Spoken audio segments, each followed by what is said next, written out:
ರಾಷ್ಟ್ರಪತಿ ದ್ರೌಪದಿ ಮುರ್ಮು ಅವರ ಹೆಸರಲ್ಲಿ ಡೀಪ್ ಫೇಕ್ ವಿಡಿಯೋ ಮಾಡಿ ವಂಚನೆಗೆ ಯತ್ನಿಸಿರುವಂತ ಘಟನೆ ನಡೆದಿದೆ. ಎಸ್ಎಂಎಂಸಿ ಪರಿಶೀಲನೆ ವೇಳೆ ಡೀಪ್ ಫೇಕ್ ವಿಡಿಯೋ ಪತ್ತೆಯಾಗಿದೆ. ಕೇಸ್ ದಾಖಲು ಮಾಡಿಕೊಳ್ಳಲಾಗಿದ್ದು ನಗರದಲ್ಲಿ ಆಕ್ಟಿವ್ ಆಗಿ ಕರ್ತವ್ಯ ನಿರ್ವಹಿಸ್ತಾ ಇದೆ ಎಸ್ಎಂಎಂಸಿ. ಸೋಷಿಯಲ್ ಮೀಡಿಯಾ ಮಾನಿಟರಿಂಗ್ ಸೆಲ್ ಭಾರಿ ಆಕ್ಟಿವ್ ಆಗಿದೆ. ಫೇಕ್ ವಿಡಿಯೋ ಮಾಡಿ ವಂಚನೆ ಮಾಡ್ತಾ ಇದ್ರು ಈ ಗ್ಯಾಂಗ್. ಪೊಲೀಸರಿಂದ ಫೇಕ್ ವಿಡಿಯೋ ವಂಚನೆ ಲಿಂಕ್ಗಳ ಮಾನಿಟರಿಂಗ್ ಮಾಡಲಾಗ್ತಿದೆ. ಪೊಲೀಸರ ಪರಿಶೀಲನೆ ವೇಳೆ ಹಣಕಾಸಿಗೆ ಸಂಬಂಧಿಸಿದ ಲಿಂಕ್ ಪತ್ತೆಯಾಗಿದೆ. ರಾಷ್ಟ್ರಪತಿ ದ್ರೌಪದಿ ಮುರ್ಮು ಅವರು ಸ್ವತಃ ಮಾಹಿತಿ ನೀಡುವಂತಿತ್ತು ಫೇಕ್ ವಿಡಿಯೋ. ಆ ಫೇಕ್ ವಿಡಿಯೋ ಬಗ್ಗೆ ಪರಿಶೀಲನೆಯನ್ನ ನಡೆಸಿದ್ದಾರೆ ಖಾಕಿ ಪಡೆ. ಅನಾಲಿಸಿಸ್ ವೇಳೆ ಎಐ ಮೂಲಕ ವಿಡಿಯೋ ಎಡಿಟ್ ಮಾಡಿರೋದು ಪತ್ತೆಯಾಗಿದೆ. ಫೇಸ್ಬುಕ್ನಲ್ಲಿ ಡ್ಯೂನ್ ಡ್ರೀಮ್ ಎಂಬ ಅಕೌಂಟ್ನಲ್ಲಿ ಫೇಕ್ ಪೋಸ್ಟ್ ಅನ್ನ ಮಾಡಲಾಗಿತ್ತು.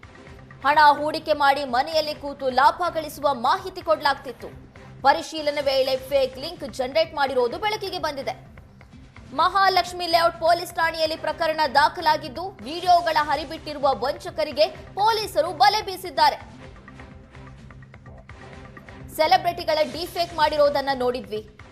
ಸಾಕಷ್ಟು ರಾಜಕಾರಣಿಗಳ ಡಿಫೇಕ್ ಮಾಡಿರೋದನ್ನ ನೋಡಿದ್ವಿ.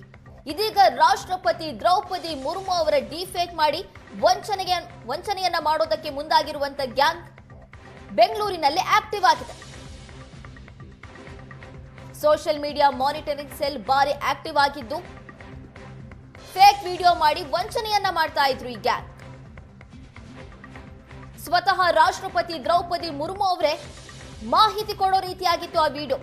ನಾವು ಸ್ಕ್ರೀನ್ ಮೇಲೆ ಕೂಡ ನೋಡ್ತಾ ಇದ್ದೀವಿ.